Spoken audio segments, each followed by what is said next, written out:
Welcome to Kotaku Splitscreen, your number one podcast for all things Destiny. My name is Jason Schreier, and over there we have Kirk. Hi, Kirk. Over there across the whole country. Hi, Jason. How's it going? Kirk Hamilton, everybody. Welcome, Kirk. It's been an exciting day for us. We are recording this on Thursday, November 19th, and I think Kotaku's trending on Twitter right now. Or if it's not this second, it was before. Because today's an exciting day for Kotaku. Yeah, we published a new critical take on the new Superman that DC has put out, and we've explained some of the problems with that, and I think people are really interested in that story. People are going crazy over it. Everyone's talking about it. Kotaku's take on Superman. Kotaku, Superman, like both of those things are trending, along with banana pudding. We're just beating banana pudding on Twitter. No, that is a lie. Yeah. That is a lie. That is a big lie. Kirk, why do you always start this podcast off with lies? You started the last one with lies. We talked about Rodea the Sky Soldier for like 3 hours before we got into Fallout. Okay, so first of all, some housekeeping before we start getting into the drama of today. We are going to have an intro and an outro soon in the near future. Probably not this week or next week, but maybe the week after Thanksgiving. A musical intro and outro, we should say. Right, a musical intro and outro. So to those of you who are complaining about how kind of like jarring the intros and outros are, that will be fixed soon as Kirk gets off his ass. It's funny because like I have been known to occasionally write music, and yet our podcast didn't have any music, which is sort of funny. But yeah, I'll write something, and it'll be cool. Hopefully. Cool. It's exciting. It's gonna go something like da na na na na na na na na na na na na na na split screen. Yeah, I actually think that's sort of a good idea and a very original one. I've never heard that before. I think you have a gift. You have a gift, Jason, for jingles. Thank you. I was born with it. It's more of a curse, really.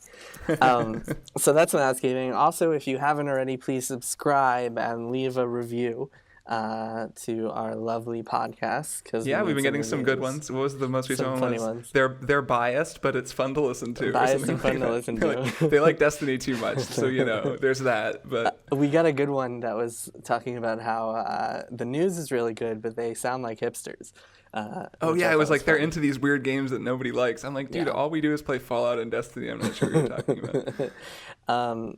So yeah, I think that's all the housekeeping. Next week is Thanksgiving, so we probably won't have a normal episode. If we have something, it might be a little special. And then we will be back to your normal split screen routine the following week. Mm-hmm. So Kirk, let's talk about drama. Yeah, let's talk about blacklists and leaks and journalism. Well, so we've been kind of sitting on this for 2 years now, and it's been 2 years, right, since Bethesda first blacklisted us and just cut off all ties and refused to ever talk to us again. Yeah, it's been, so I guess it was your Fallout 4 article that a lot of this is sort of, it's tricky, right? We have to assume because they didn't tell us what it was, but that's what it was. I mean, that's when it happened. It was your Fallout 4 story that revealed that game, right? Yeah, and I think that was kind of like a string of stories that we did that were kind of investigative pieces or pieces about leaked information that coincidentally happened to be all about Bethesda. Just like a few clustered together. So there was a piece on Doom 4 where we asked what happened to Doom 4, why is it going through this development hell, and did kind of a piece on that. We found out, I got a tip that Arcane Austin, the studio that made Dishonored, was working on Prey 2, so I wrote a piece on that. And then some of the Bethesda folks came out and denied that they were actually working on that. So a source sent me an email, an email that they had sent to the studio saying, hey, we're working on Prey 2. So we published that too, which I think made them pretty mad. But they came out and denied stuff that we knew was true. So. Right, that's kind of a tricky situation when you report something and you put your kind of credibility on the line and say, okay, like, I am confident that this is what's happening. Here's something people will think is interesting. And then they say that's not true. Mm-hmm. It is kind of, it's pretty understandable to respond and say, well, no, it is true. And here, right. I'm going to show you that it's true. Yeah, that was a little ridiculous. And then that December So the context of the Fallout 4 stuff is that there was a whole big hoax called the Survivor 2299. Do you remember that? Mm-hmm. Oh, yeah. So someone made up this fake website and went through this whole ARG that turned out to be fake. And I think we were the only outlet that was actually saying, hey, you guys, this is fake. And like other outlets were like reporting on it as if it was really Fallout 4. And then it turned out to be fake. It got a lot of people disappointed. And that was when we chose to run a couple of pages of leaked Fallout 4 scripts that had been sent to us.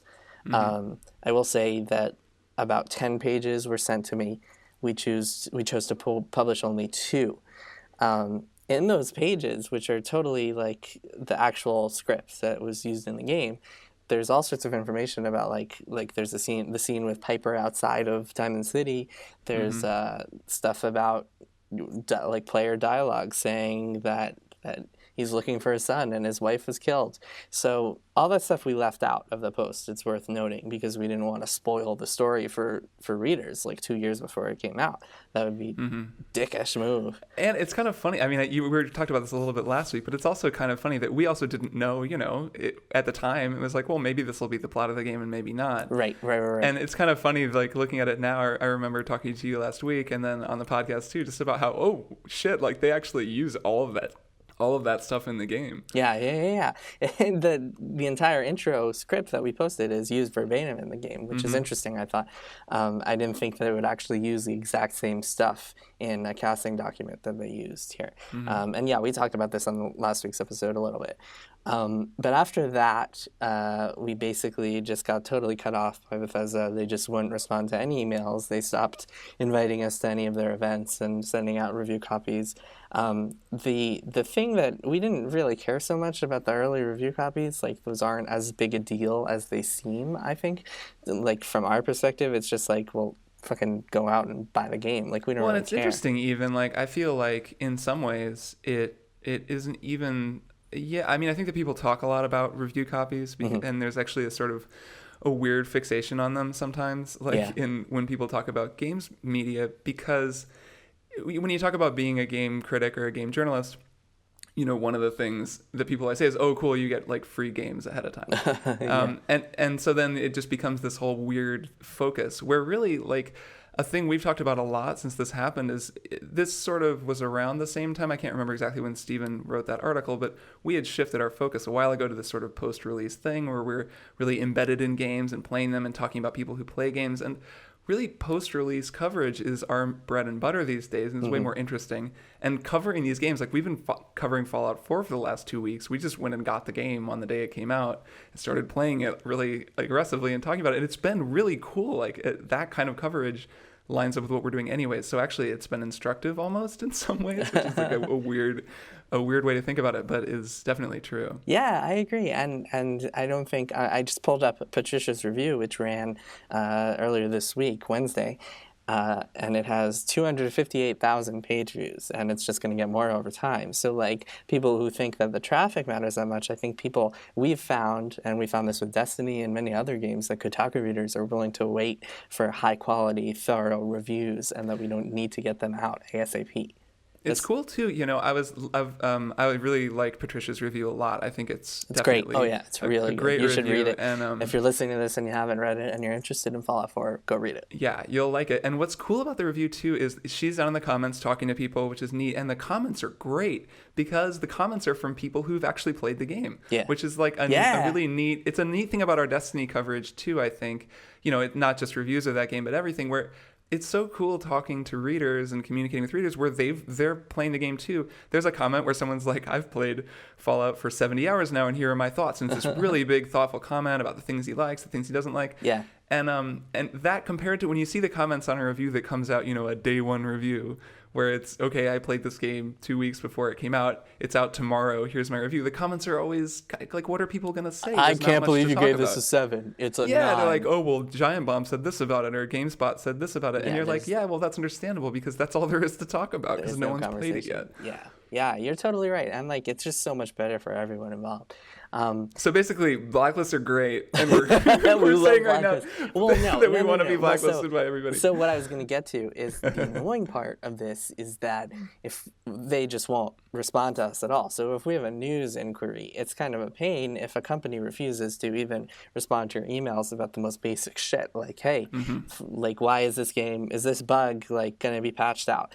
Why is this game not working properly on PC? Whatever those questions may be, if they're integral, important questions that our readers like need to know the answer to, it is a pain that companies just won't even like have the maturity, have the like basic decency to respond to a basic It question. is frustrating, and it's not even always these huge deal questions, right? Like things like, hey, what's the story with the patch on this game, or is there a way that players can make this work better on PC, or just anything, like looking for we reach out for comment pretty much anytime we report on anything about a game. Yeah. And to then just kind of know, okay, well, we're not going to get any response from these people about this is really frustrating. And that does do a disservice to our readers. Like, it does make it harder for us to do our jobs. Yeah, it does. Yeah. And those readers are people who buy Bethesda games and Ubisoft games. Ubisoft is the other publisher that blacklisted us, by the way. Right, we didn't do the whole breakdown of the Ubisoft thing. It doesn't matter that much. Ubisoft also blacklisted us for well, and they similar can read things. the article. Yeah, go read Stephen Steven's article from yesterday. It's called A Price of Game Journalism. But yeah, you're totally right. And it's basic stuff and also interview access that can be really helpful. Like, I was thinking about how I did an interview with Todd Howard right after Skyrim came out, or like as Skyrim was coming out, and that was like a really insightful interview because he's a really interesting, like, smart guy who like has a lot of interesting things to say about the way he makes games. He's a great interview. He's a really good. He'll always say interesting things and like make you think. And like Dishonored, the director of Dishonored, Harvey Smith, I did an interview with him when that came out, and that was great. It was just like such a fun, interesting interview. And it's too bad that Bethesda's PR and marketing team are going to deny us access to those smart people who we would love to get on Kotaku in various ways. Yeah, and I mean, especially given that we're, everybody likes these games, but we're really into some of these games. Yeah. Like Patricia is like one of the smartest people about Fallout around, and Steven, and well, I mean, a lot of us, but Steven in particular, just really know Assassin's Creed and have played every single one. And, anytime Steven talks to somebody who's worked on Assassin's Creed, it's always a really cool interview because it goes so deep and it's for people who really play the games. And it is a shame, it really is, like, that we can't, we're cut off from talking to those people. I mean, it's the way it goes, and it's not like we would have done anything differently, but it's a bummer. Right. It is a bummer. Yeah, so go read Steven's article if you want to learn more. The takeaway here is we're not doing anything differently. If you read Kotaku, you've probably noticed that our coverage has been exactly the same of Bethesda and Ubisoft games, so you probably have no idea that this was happening for the past few years. Though it is kind of nice that now that it's out there and we can just kind of like, we don't have to kind of like, it'll I think be kind of funny, like if we're reporting on something that happens in Assassin's Creed and we're like, Ubisoft did not respond to our request for comment. It's like, because of course they didn't. Yeah. Which is sort of nice, like to not have to, like, for a long time I think we were trying to repair those relationships, and we weren't really talking about it publicly just because it would have been a whole thing. It's kind of nice that now we don't have to really worry about that, and readers don't have to wonder, okay, well, why the hell aren't they embargoed on this, or what's the story with Kotaku's review of this, etc. Yeah, it's nice to be upfront. And the reason, in case you're wondering, the reason that we waited so long is because we were like hoping that we could repair things and talking to them through all sorts of back channels. That was a lot of Steven doing work. But yeah, I mean, now it's kind of reached a point where we have to answer questions about why didn't you have a Fallout review on time, and like why is Bethesda never commenting on anything on Kotaku, et cetera, et cetera.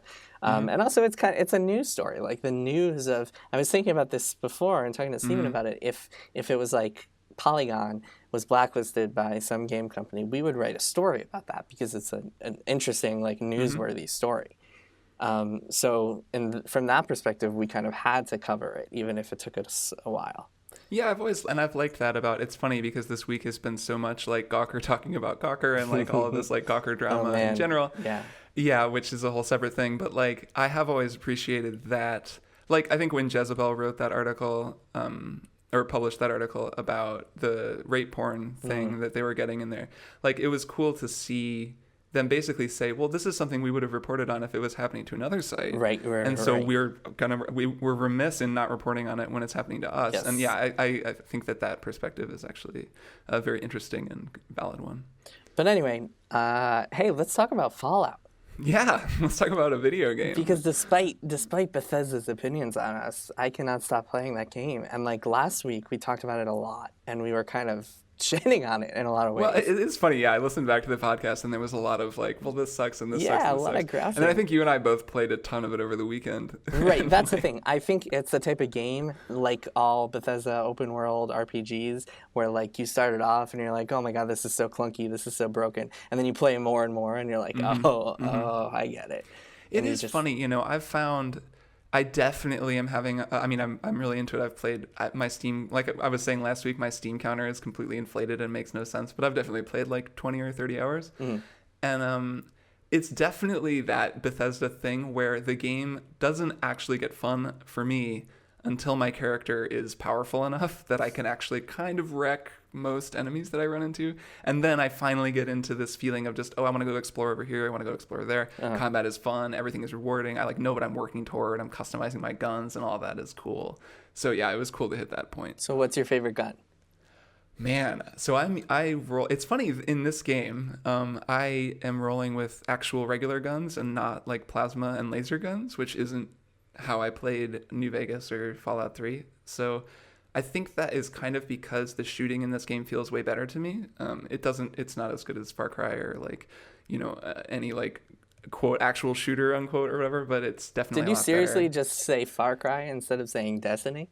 Like, Well, Destiny is good. Well, it's closer to Far Cry, I think, in general. Like no, when but you when said you were saying it's not as good as, like, how can you say it's not as good as something and not mention Destiny? Well, it's a little different. I mean, the combat in this game is No. closer I'm not to Far saying they Cry. should be compared. I'm saying that Destiny is the pinnacle of shooters. It is. I can actually explain why I would choose to say Far Cry and not explain, Destiny. please. Well, Destiny is a very specific thing. Destiny feels probably better than almost any video game I've played, right? I mean, there are a few other ones, Bayonetta or like the Platinum games in general, some other thing. Yeah, but it feels really good. But it's a very particular kind of combat. It's like arcadey and jumpy, and you're flying around, and like, the gun feel, which I've always thought is a kind of creepy term, but like the gun feel in that game, it is the a great feel of that gun. like, gun feel, but it does feel really good. But when I think about like Far Cry, the design of Far Cry and the feel of Far Cry is super, super different than Destiny, right? Like it's so about that thing where you're like circling an encampment and like sneaking up on guys and like popping people with like silent sniper rifles and kind of doing that whole thing. And that to me is like what I envision the ideal version of Fallout 4's combat being. So when I say Far Cry, that's sort of why, is like, if there's a game that's really, really good at that thing, it's Far Cry. And, they're not there yet, but they're closer, I think, in Fallout 4, way closer than Fallout 3. And I can kind of see that as a logical endpoint for where combat in the game is going. Yeah, I like the Righteous Fury gun, the laser gun that you get. Yeah, that first one. I've been using that a lot, although I run out of ammo really quickly. It's funny that, so are you finding that ammo is an issue? Yeah. Because I'm totally not. Like, I think it's the way that I play Fallout games, Really? but I get so laser focused on particular things that I have like 300 or 400 of every kind of bullet. And so many guns now. Like I have one of every major type of gun. I'm just not even close to running out of ammo. Well, so I just did Fort Hagen, and I came in with like 200 fusion cell from ammo pieces for my fusion cells, I guess, for my Righteous Fury. And by the time I was done, even though I kept picking up fusion cells from all the synths on the ammo they dropped, I still was like running out by the end, just because it was so long and there were so many things to shoot. Right. I think so what I do generally is every time I go to a vendor, I would buy like 20 or 30 ammo from whatever gun I like. Yeah, I have do the less than same thing. 200 of. I do the same And thing. then, I still run okay. out. Maybe you're just That's funny. better than I am. It's funny. Well, it's like a weird skill to have at Fallout, maybe, but like it kind of breaks the game. Like I have a hilarious amount of everything. Like I have, I don't know, like 80 stim packs and 300 of every kind of bullet. I have guns of every type. And the thing we were talking about last week that I really like is that the guns don't degrade anymore, which is, I think, a huge improvement, especially now that I've played more. Because I just use my guns and don't worry about it. I don't have to carry around second guns to use to repair them. And like that was... Like weapon degradation in general can be, you have to be really careful with that in games for it to be really a like irritating, cool mechanic. And I'm super glad they got rid of that. Yeah. I don't think, I mean, is there any game that's done weapon degradation well? I mean, I think Souls games do. I think that Bloodborne did. Like in that game, you have to go and repair your weapons every so often. And you know, it keeps you connected to the whole thing in a kind of interesting way. Like it can work. And I think that, I mean, you know, I'm like a Far Cry 2 fanboy. So I'm one of those. And I like the fact that the guns in that game just are shitty and break on you sometimes because that game, I think that it like supports what that game does well, like the sort of chaos and whatever and like how it's kind of a game about entropy and everything falling apart. And like, so it makes sense that your guns are jamming and falling apart. But yeah, I mean, it depends on the game. And like in a game like this, way better to just have a gun, name it, upgrade it. I have some pretty good names for my guns. Have you been naming your guns? No, not yet. I haven't really taken the time to really sit down and craft good ones. So I've just been using Righteous Fury. What's the best name of your gun? Well, so I renamed Righteous Fury the Fascist because that sounds like a Destiny gun. Well, so that was what I was about to say. Is like I've learned so much over the last year about how to give guns really cool names from Destiny because Destiny guns are so well named. Like so, I have like my silence gun is called Whisper, and like I don't know, like they all you can kind of use the paradigm of Destiny's different gun names, like the something, or just a name, or like I name my sniper rifle the LDR 5002 because I'm a huge nerd. Like, but it's actually really fun. I think my revolver is named Alicia, which is a good life reference. You should name a gun War Never Changes. War Never Changes. I was gonna name. Oh, did you see that you can use when you're naming guns? You can use HTML. So I was going to name one. So you can italicize? Yeah, I was going to name it like Your Death, the Kotaku review with like Kotaku in italics. That's good. I don't think I've done that yet. That's good. But I do like, I'm surprised at how much I like naming guns. And I think it really is because Destiny guns have like helped me come up with names that make me laugh every time I look at them. But yeah, anyway, so I think that the more you play and the more you just discover things and explore and like read and pick things up, the more enjoyable it is. Because that's always been the main appeal, right, of all these Bethesda games. Like you go and scavenge and find things. So, okay, I have a theory. How far are you in the story? Are you far? Patricia said I think I'm over halfway. So if you don't care, do you care if I tell you, like, I won't tell you particulars, but just give you a kind of sense of where I'm at? Sure. So I'm kind of like at the point at which I think I'm about to kind of enter the Institute or like see the Institute for the first time. So I'm like, you know, a little ways in. There's some very cool story missions. Okay, actually. So I have a theory. And so if you, Kotaku Splitscreen listener, are not very far in Fallout. Well, so I'm going to spoil something vague that you learn about like 5 or 6 main story missions in. So if you are playing Fallout 4 and you haven't yet found Kellogg, the mercenary dude, then you might want to skip ahead a little bit. So this is your spoiler warning. So I just did all that and found Kellogg. That's the last thing I did last night. And he mentions that your son will be a little older than you expected, which kind of seems like, so obviously like when you saw that one cutscene at the beginning, you were in cryogenic freezing for a while longer after that. So my theory is going to be that the son is actually the head of the Institute, and you find that out when you get there.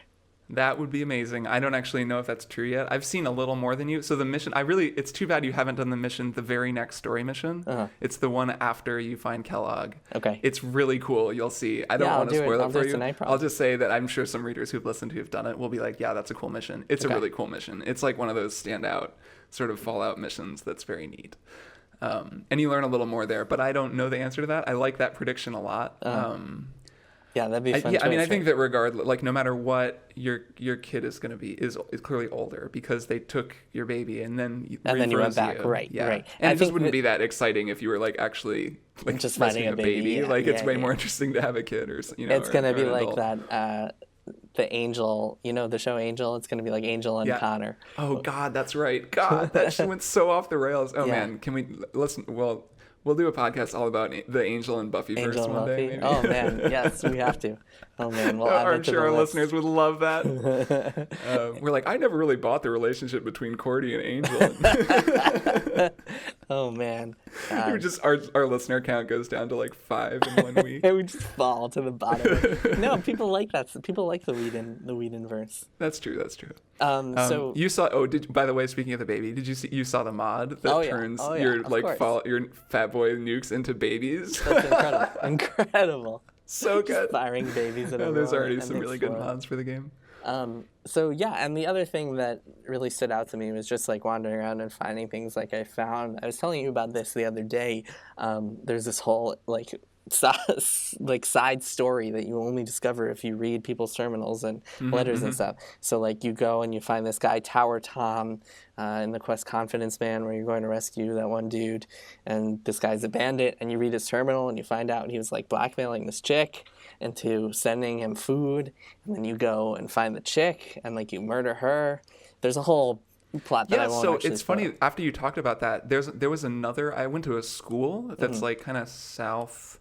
It's in the sort of south. It's like I guess in Southie. It's like in Southeast, and in there's another weird bandit. Like it's like the bandit leaders all have names, and he has a terminal, and he's got all these. He like becomes really paranoid, and then he's talking about Tower Tom, and he's saying, and he actually had an entry about how Tower Tom had died, and he was like, it sounds like someone finally got Tower Tom. Yeah, he's like, that's about cool you. because like now my gang will own it. I was like, oh, this is really neat. Like there's all these politics going on between the different bandit factions, and like it was really cool. It was really cool. Yeah, and then so after I finished that mission, I got out and I saw the Brotherhood blimp fly by, which was cool because I didn't. Yeah, that was that was a cool moment. Definitely, like we were talking about how, which is it's stupid that we keep coming back to it, but the idea that like what's next gen about this or like what's new, but that moment was really like impressive as hell to me. I felt like, oh, holy hell, like this is the kind of thing. Yeah, the it was blimp sort of like seeing like, dragons like in BioShock Skyrim, I guess. Infinite.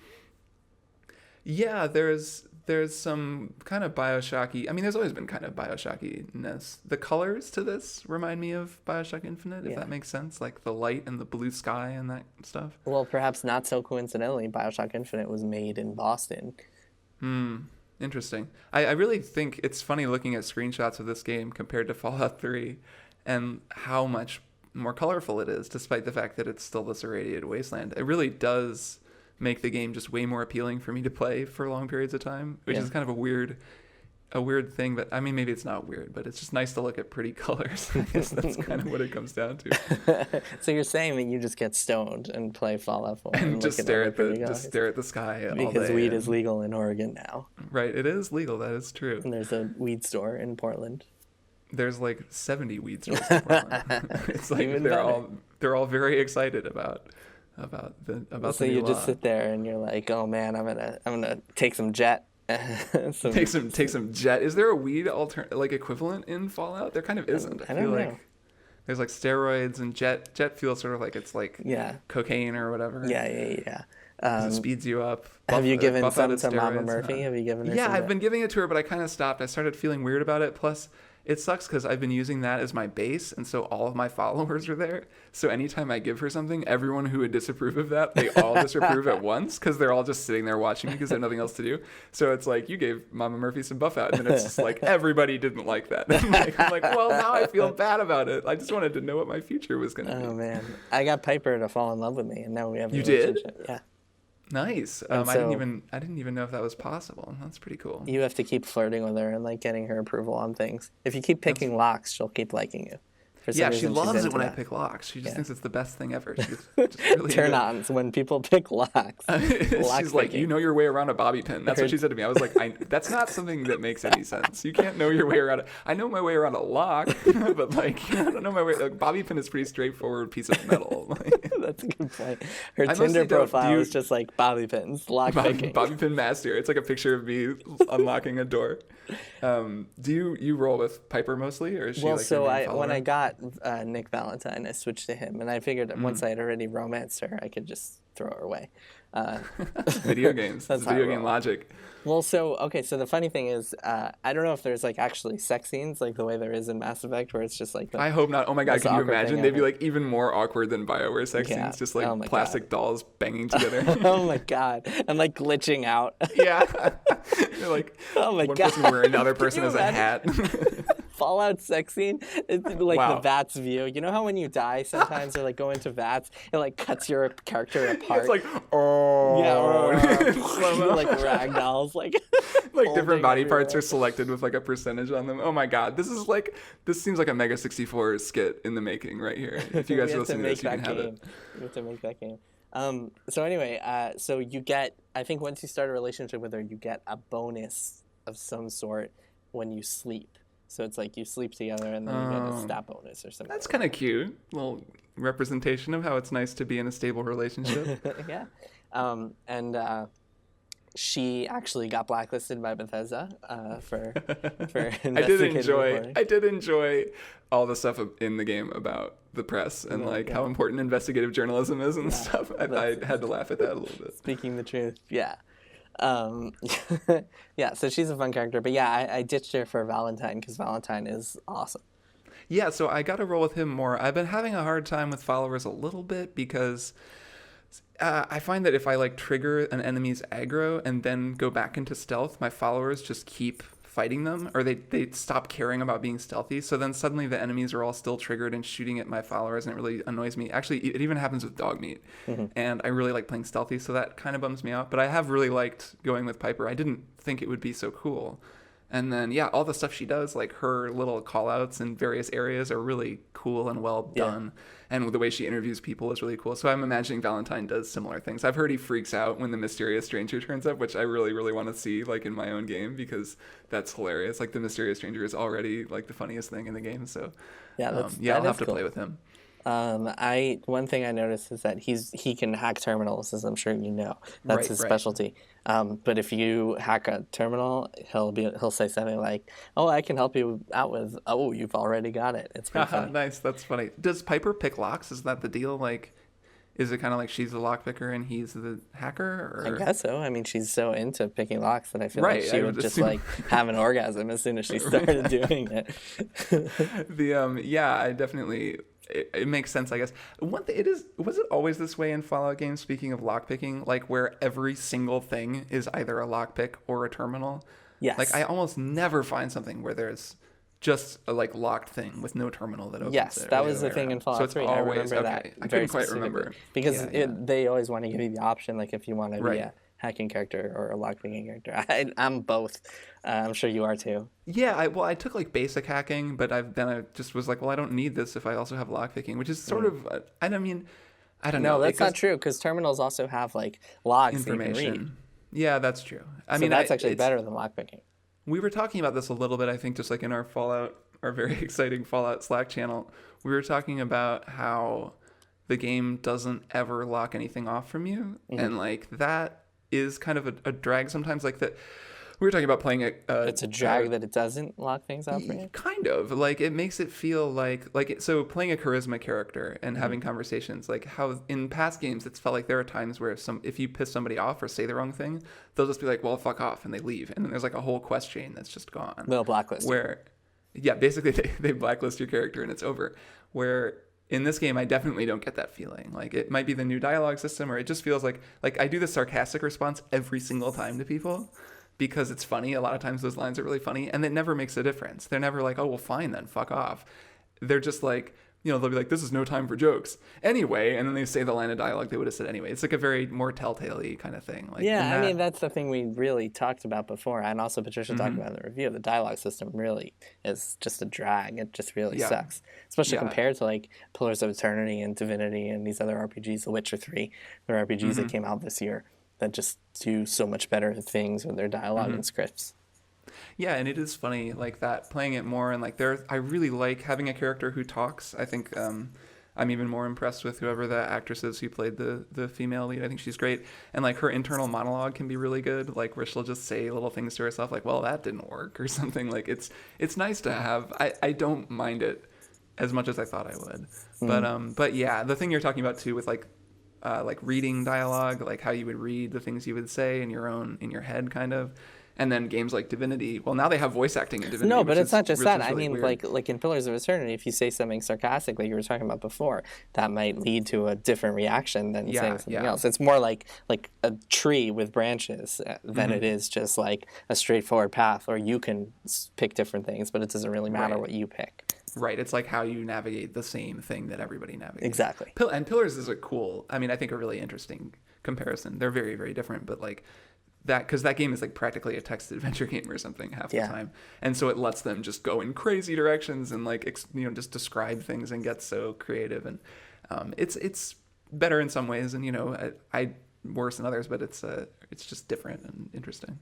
So I saw someone on Reddit ask an interesting question, and that is, like, why are the people who have lived in these homes in like Diamond City and like Good Neighbor and all these other like actual settled areas, why do their houses still look like they haven't been cleaned for 200 years when they've been living there? There's definitely some like general weird timeline shit happening, right? Like just the fact that this is 200 years ago. Like 200 years ago, it was a long ass time ago. Like buildings that are 200 years old now are old as fuck, and like there are still bodies lying around that look like they kind of are like decomposing. Like 200-year-old bodies are really old. Like it actually should look like a completely different thing. No, like, I assume those bodies aren't actually 200 years old. I assume those are from like just the wasteland. Yeah, I think that some of the I don't know. I mean, I guess it depends. You're right. It's not. Some of them look like they're supposed to be bodies that were like killed that were killed blast, in the though. blast. Like, Yeah. Yeah, that's true though. I guess some of them could be that. I mean, there's explanations for it, and it's not even a hard thing to overlook. I don't think, at least for me, I don't really care. But there is that question of, this doesn't actually seem like what society would really look like 200 years after a nuclear no, it apocalypse. doesn't. Like, you would think they would have actually rebuilt. Like, it's a long ass time. Even in like a couple years, you would think they would rebuild. Also, by the way, I would love to see a Fallout spin-off, maybe like an Obsidian developed Fallout spin-off. It could maybe, I don't know, maybe like developed by Obsidian. Maybe Obsidian. Oh, I don't know. I'm not a developer. Don't ask me. An Obsidian developed spin-off that takes place during the war, like in 2077 or whatever, and just like is set as these nuclear bombs are going off, and you live through that period and like fight. Wasn't there something, I remember Fallout 3 DLC where you like went back in time? Yeah, you went to Alaska, right? Yeah, and you, Alaska. I was reading, so Polygon had this really, really good timeline. I don't know if you saw this, but they like published this super slick Fallout timeline that I really liked. And I was reading through it, and it was kind of making me remember various things from Fallout. And then one of them was the Alaska. It was like I guess there was, I'm trying to remember, like China invaded Alaska, I think. And so there was sort of a whole thing there. Yeah. Well, so that was interesting, and I like to see more of stuff like that. I'm assuming Bethesda is working on more DLC as we speak, in addition to whatever their next project is. Hopefully, Elder Scrolls 6. Do you think they'll do an Elder Scrolls 6? Yeah, I don't know. I mean, that series is kind of successful, right? Like they could maybe. I could see them doing another one. Well, the reason I ask is because they have the online game, and that like. Oftentimes when there's an online game, it kind of cuts off that, like with World of Warcraft, that kind of cut off the single player stuff because all their or lore. GTA Online actually, right? Like GTA Online, it feels like that became the focus of GTA 5 instead of story DLC. Yeah, exactly. I mean, I don't know. That's a good question, I guess. I would be shocked if there wasn't another one. Yeah, I don't think Elder Scrolls Online is super successful for them. I wish there was like a really good investigative reporter who could find this out for us. We'll see. I don't know. That's not my priority. Like, I would rather tell the development story behind Fallout 4 than try to find out what's coming next. True. Like, that's what people never understand, is that like that's not always our like posting leaked stuff is like cool and interesting and like has news value. Like, I'm totally glad we posted those Fallout 4 leaked scripts, and like I'm glad we were able to tell the truth about a game that's coming out for our readers and like give them that information. But I would still rather be working on like the Destiny story that we did last month and like other stuff like that. Yeah, I agree. But anyway, enough about Fallout for a little while, because we've been talking about Fallout for a while. There are other games too that we're playing. It's true. So, Kirk, to the listeners, I asked you this week to sit down and play 20 minutes of Trails in the Sky, Legend of Heroes Trails in the Sky, the best JRPG of the past decade, because I wanted to talk about it and I wanted you to be refreshed. So tell the truth. Did you sit down and play it? I did. I mean, 20 minutes of that game doesn't really get me anywhere except to say, oh, like now I remember the basic gist of this game and I like the music. You can talk but to yeah, a few I people. I did play some. It's a good game, man. It's funny. Like I wish that I had time to play it because now there's a sequel. I almost feel even more overwhelmed knowing that there's a whole sequel to play. Well, hold on. The sequel is well, okay. So for some context here, so Legend of Heroes Trails in the Sky. It's this great RPG. It was made by Falcom, published by Xseed. The first half came out in 2011. It's like a 50-hour RPG, something like that. It's just this fantastic game with like a great story, great dialogue, writing, characters, great combat system, killer music. The character, it's really cool in that all the NPCs have like names and personalities, so you go around all these towns and like it feels like you're in this world. But anyway, so the second half just came out this year. Second chapter, it's called SC, Trails in the Sky SC, just a terrible name, but whatever. And it's really, I say second half because it's more like the second half of one big game than it is a sequel to that. Okay. And like that's the best way to think of them. And you have to play the first half and finish it before you play the second because it's just a direct continuation of the story. So if you think of it that way, as instead of two 50-hour games, it's one 100-hour game. Oh, in that case, I'm totally not overwhelmed at all. Less intimidating. Well, so but if it's you funny, play it on Vita, you can play it on the go. Right. I mean, I'm just, it's... Oh, it's right. You even never finding, leave your apartment. That's what I was going to say. Like, well, I don't have a commute. So, like, it is finding the time to play it is tricky. But it's really good. I mean, every time I play some of that game, I'm struck by all the things that you say are good about it. Like, I think you're right on. Like just that you walk around town and every character has a name and a story. It's weird how that's appealing in this game because it's not like an uncommon thing in RPGs. Unless maybe it is. Thing. Maybe it really is an uncommon thing. Like usually NPC dialogue is not very interesting. You play like Final Fantasy 13. Lightning Returns, for example. That's just a JRPG that comes to mind, and you go around and talk to people, and it's just flat and boring.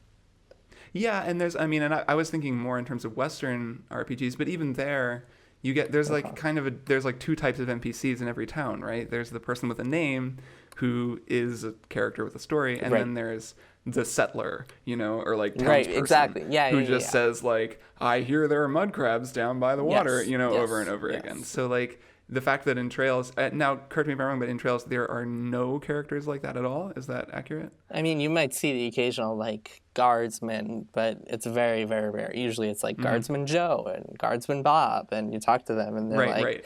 My like, leg Joe. No. But yeah, and also, there are just like so many good side quests. Like I did a side quest in SC the other day where it's like you have to do this investigation and figure out who from a political campaign bludgeoned someone else from a political campaign. What is it about mystery side quests that are they're the best kinds of side really quests? I feel like they're always the best in every RPG. In The Witcher, there's this great murder mystery. Like even in the new Assassin's Creed, there's murder mysteries. I feel like mysteries are so good. Man, then you have to play more Trails because Trails has non-stop mystery side quests. Like nice. They're just like straight up investigations where you go around and have to like talk to or like examine objects and piece together what happened, and they all have twists at the end. Like it's never what you expect. It's like Veronica Mars episodes, like as individual side quests. It's really good. I cannot praise this game enough. It's so funny that it's this great game that is now on PC, I guess, but is really like it just feels like a PSP kind of thing almost. Like well, it came out forever ago in Japan. It just only came to America for the first time more recently. It's very much an old school classic style RPG. It's funny how it's in so many ways it feels unremarkable when you first look at it. The fact that like the name Trails in this Legend of Heroes, Trails in the Sky, that's the worst it just sounds like a made up JRPG name that you would use to like make fun of JRPG names. Yes. But then the Legend even of from Heroes the very beginning, it is a striking game. Like it feels very like has a really strong voice from the very start. Yes. The characters are like really well drawn and interesting, and it doesn't quite do what you expect it to from the beginning. The combat system is great from what I've seen of it. I haven't gotten to the high level stuff, but like it's a really cool like mix of tactics and regular turn-based stuff, which I think is really smart. It's a good game, man. I'm into it. Like, I really want to play it more, not just because it's one of the games that you constantly bug me to play, and I like every time you say, "Do you play more Trails?" I like being able to say, "Yes, I actually did." But I want to play it more just because I think it's good and it'd be fun to talk about. But you haven't even played more of Suikoden II, which is, I know. Well, that's the thing. travesty. Which should I play if I had to play? Like, Suikoden II or Trails in the Sky? Which I should play blacklist first? you for not playing. Like friendship Suikoden 2. blacklisting? Yeah, I should just You stop. just won't talk to me. I should just cut you off. Like, you are no longer invited to my press events. And I'll I write a will no longer Kotaku send article you about it. copies. I'll be like, for the last 3 months, I have been blacklisted by Jason Schreier because I haven't finished Suikoden 2. I would play Suikoden 2 first, just because that is the all-time greatest video game in history. No hyperbole here. But that is legit my favorite game of all time. And then going to Trails. Trails, I mean, you really can't go wrong. You're already now, like, what about how far what are you in about Final Suikoden? Fantasy VI? What about Final Fantasy VI? Well, That's that also we were in there. streaming. That we have to keep streaming. We have to find we a do need to time do and that. do that. We have to figure out, hey, readers, if you are listening to this and you know the best way for Kirk and I to stream something while also talking, even though we're 3,000 miles apart, is the best way to go on Twitch and use Skype or something like that? If you know the best way, send us an email, Splitscreen at Kotaku.com. That would be very helpful. And let us know. That's the best way to reach us for all things, Splitscreen at Kotaku.com. That would be fun, though. We should definitely do that more. Like, for that Yeah. game and any other game, really, to stream together and do that. Agreed. Suikoden 2. How far are you in Suikoden 2 again? Man, it's hard to say. It's been a while since I played. I'm pretty much I think I started recruiting people. Oh, You just got back to Muse, right? yeah. I just got back to Muse. So you did the part. Did you do the part where you dress up as Highland Yes. soldiers? Yes, Yeah, okay. that was basically the last big thing I did. And then Okay. I left, what's his name, my friend behind, and we don't know where he Yeah, is. you literally stopped just before it starts getting real. Yeah, it was. I was gonna say that my answer would have been I got to where you said it was about to get good. So that's where I am. You stopped at the worst possible part. You have to just pick that game up and keep going. Okay. But All anyway, right, well, I'm traveling some for Thanksgiving. I'll play some of that. Though it's good, but I want to play Trails. I was like, oh, this is cool. I had started Trails again and thought, oh, this is cool. I'll play this over Thanksgiving. Yeah. But now there's Suikoden as well. well, look, if you decide you're going to play Trails over Thanksgiving and you'll wait on Suikoden, I will not get too mad at you. I will only get mad if you don't play either of them. Okay. If I just wind up playing 80 Days on my phone the whole time, or the Room 3 or something. Yes, then Okay. I would get mad. Or threes. That's all I do these days. Is just sit there and play threes. Watch football all day on Sunday and just play threes. It's pretty solid. It's a pretty solid way to go, honestly. So what else are you playing? Tomb Raider, right? Yeah, I finished Tomb Raider last week. Nobody It was pretty cares cool. about that game, man. It's weird. Well, it's weird because I kind of think it's not actually a very interesting game. I liked it fine, but I need to I want to talk to more people about it or write about it or something because it's a weird game because it kind of is just the same. You played the first Tomb Raider, right? No. Oh, okay. So the first Tomb Raider is all about Lara Croft, young Lara Croft, like learning that she is very strong. But the first and- Tomb Raider, you mean the Tomb Raider reboot? Yeah, which is the like first Tomb Raider, the seventh exactly. Tomb Raider or something Yeah, like yeah, that. yeah. Crystal Dynamics' new reboot, the Right. first one, the one that came out however many few years ago. Right. And it's kind of about that. So there's an arc that makes sense. She starts out and she's sort of scared and alone on this island, and she's a pretty badass just in general, but doesn't quite know it yet. And it's sort of this journey of discovery, and she becomes this sort of huge badass. There's a big moment in that game near the end where you finally have a grenade launcher on your assault rifle and you're blowing guys away, and she starts yelling at them, and she's like, come and get me, I'm here. And it's really awesome. It's a really awesome moment because it feels like the sort of logical climax of the narrative. This game doesn't really have that because it's the same structure as the first game. It is the exact same. It's you're alone and things are crazy, and she's shivering, and then she meets some people, and then she fights some bad guys, and then there's a supernatural kind of force that looks really similar to the one from the first game, and it kind of leads to the same kind of a culmination. And they did some stuff with her character and her dad, and but it doesn't really have an arc. In fact, the point of the story almost is people keep being you've done this before, you've been here before, and it's that she's now sort of this seasoned adventurer. So it kind of undercuts the fact that there's no arc for her, and it also Maybe like, it's a metaphor for AAA game development. well, and it's kind of a metaphor. It is. It's like a metaphor for the game. Like, that's what I kept being. I have this note when I was playing it that I took that was like, okay, so the game keeps commenting on the fact that this is the same shit they did in the last game. Wow. Because it is, and that kind of bummed me out about it. Even though it's like a totally fun game and it's well made, it's gorgeous looking at times, and like I totally recommend it. Like, if you liked the first Tomb Raider, you'll like this one. Yeah. It just didn't have. It was missing something for me. It also came out on the same day as. Yeah, the biggest game of the year. Was it Tom McShay? It was someone who tweeted, was like, Yeah. I'm available for game consulting. Here's my first tip: don't release Tomb Raider on the same day as Fallout 4. Yeah, it's pretty good. Solid too. But the other game that came out that day, StarCraft 2, seemed to do pretty well. It sold like 1 million copies in 24 hours. Oh yeah, I didn't know that actually. Yeah, and it seems to have some legs. I mean, StarCraft is kind of its own world. Where Yeah, and any Blizzard game, right, is probably it's going to do well. Yeah, but it still seems like a bad idea to release anything. Like, why not just wait a week or do it the week before? I don't know. I'm not a fucking game financial planner. Consultant. Right. It's hard to. Yeah. Well, I'm sure they had other reasons, right, for releasing it. You liked it, right? I read your review. StarCraft, so yeah. It's great. I mean, the story is garbage, but more StarCraft. It's a great campaign, great mission design, and single player, and like Allied Commanders, the new co-op. You and I have to play some Allied Commanders because it's so much fun. Man. Yeah, I really want to. And our my primary memory of playing StarCraft with you was when you and me and who was it? Owen, maybe Owen Good, when he was still working at Kotaku. I think the three of us played some StarCraft, and the two of us tried to beat you. No. Beat It us was you. both I think it was badly. you, Fahey, and Tina.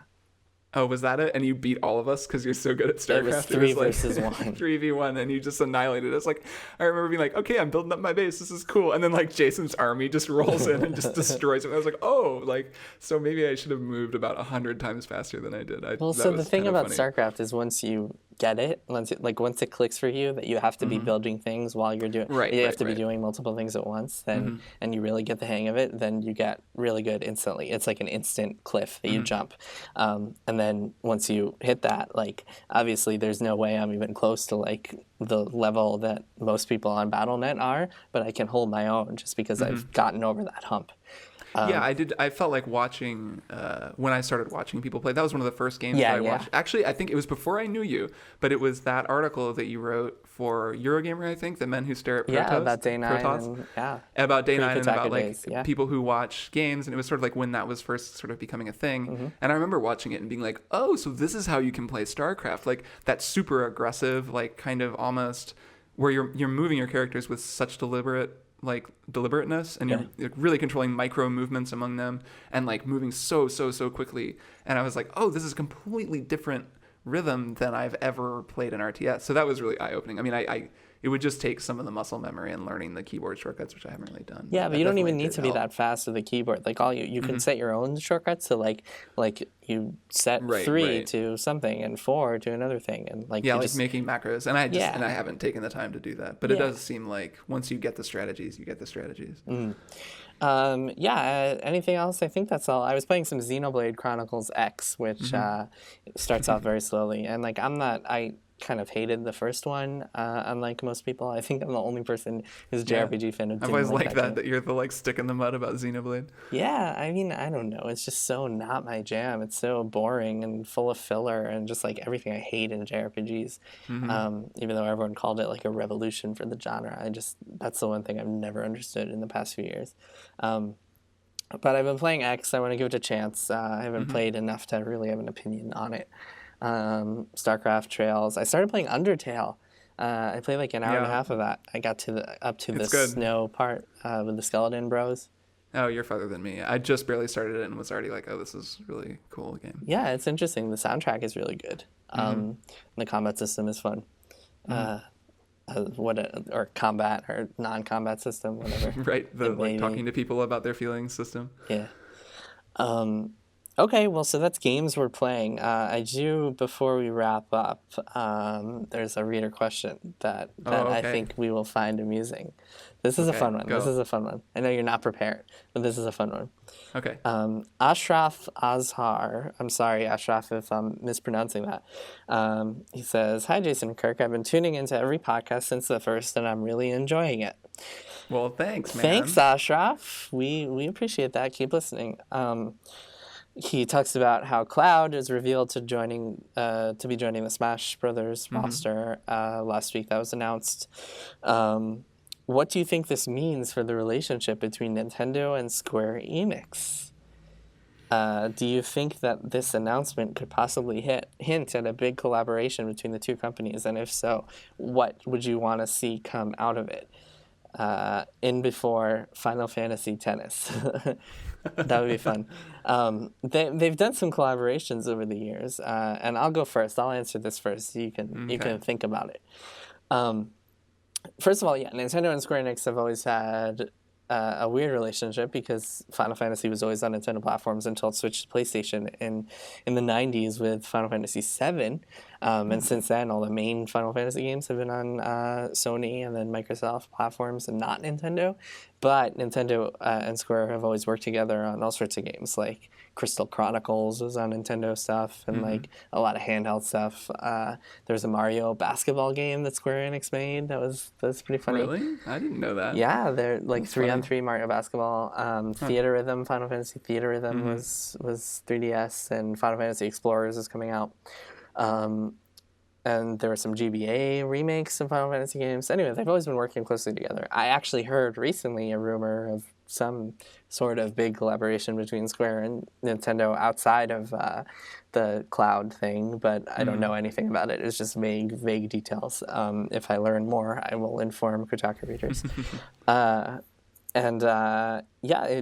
think that my pipe dream would be another Super Mario RPG, like a sequel to the Super Nintendo game. Did you ever play that, Kirk? No, but I know it's good. It's and great. I know the music is great. Yeah. The music is amazing, but no, I haven't played it. Yeah, it was really good. It was kind of the predecessor to all the Paper Mario and Mario and Luigi games. So it might feel kind of redundant in an age where we're still getting new Mario RPGs. Like the newest one is coming out in a couple months here for 3DS. But that game had this great world with characters and like its own kind of lore and culture that has never really been replicated quite as well. So I'd love to see Nintendo and Square collaborate on something like that. Also, I would love to see the NX compete with the Sony and Microsoft consoles for next-gen games, including the next Final Fantasy. Can I count like Square Enix, the games that Square Enix publishes in America in this? I feel like those are the games I'm more familiar with. Yeah, of course. Western well, then stuff, I think we need to get some Deus Ex and Metroid crossover happening. Man. That's what I would like to see. Wait, so what would that look like? Well, Samus Aran clearly did not ask for this. She got a whole lot of alien. Sorry, I had to say it. We didn't. Hey, we talked about Fallout. We talked about Fallout for like 45 minutes, and we never once said that war never changes, which I am proud of. So Actually, I can make it. I didn't ask for this joke. Oh, did you say that? That's one of the gun names. Oh, okay. Oh, that's true. All right, I must have just glossed over that. Okay, well then we're just the worst you were twice. Just tuning me out. Yeah, I think that'd be cool. I'd love to see like a little more of that kind of crossover. Some of the characters from some of those games turn up in Nintendo products. Like, what the hell, right? We can have Adam Jensen in Smash. I'd play that. He pulls out his like wrist blades and cuts people apart. Deus Ex. I would love to see Square Enix work on some Nintendo franchises. Like, imagine Square being like, "Hey, Crystal Dynamics, we want you to make a Metroid game," or like, "Hey, Eidos Montreal, the folks who make Deus Ex." I would love Nintendo to say to basically anybody, "We'd love you to make a Metroid game." But, yeah, that'd be awesome. I think at one point Eidos Montreal was working on a Final Fantasy game, or like a game that was in the style of Final Fantasy that went through like all sorts of different incarnations over the years, but that got canceled back in the day. But that's just Square Enix. That's not a Nintendo crossover, obviously. Right. Yeah, that'd be fun. That would be. It's man, the Cloud Smash Brothers thing is so weird and that was funny. The funniest announcement. And I'm not even a huge Smash guy, and like still I just like was losing my shit because that was so, it's so hilarious. Do you saw that tweet? I feel like I keep talking about tweets. Talking about tweets is like the worst thing in the world. But you saw the tweet from that guy. You see from that whatever, tweet, bro? You see that? But tweet? the guy from 2010 who was like, what did he say? He predicted it. He basically called it. He was like, Cloud Strife is going to be in Smash Bros. And there was something else in the tweet too that also was correct, and it was amazing. I don't know. I didn't really buy that. It was just like there's going to be a Smash on the 3DS, and Cloud will be in the Smash on Wii I don't think it didn't seem like the guy actually maybe knew, which almost made it funnier. He was just like, here's some crazy shit, and then like they both were totally true. I thought that was pretty funny. I mean, at that point, there's no possible way he knew, because the arrangement, the deal between like Nintendo and Square was likely made this year, because they probably saw like the ballots all requesting Cloud and were like, hey, why don't we try to make this happen? I feel like what I want to do now is just tweet a bunch of ridiculous things, and then in 5 years, And like come those back to tweets them. will get like a shitload of like faves and stuff from people. Just Well, because. but Kirk, the difference is that you are a reporter who works for a news website. So that might actually, maybe that would be maybe I shouldn't do that. Maybe you shouldn't do that. Okay, fine. Talk me out of it. Okay, well, I think it's time for us to start wrapping up. We don't have an outro music. No. Sadly. I could just like strum some chords on a guitar or something. Can you do that? No, it's actually upstairs. No, Sorry. please, just do it. You offered, man. Oh no, I can't. I'd have to leave and go get my guitar. I'm down where there are no instruments. It'll just make it even better when we finally do have music.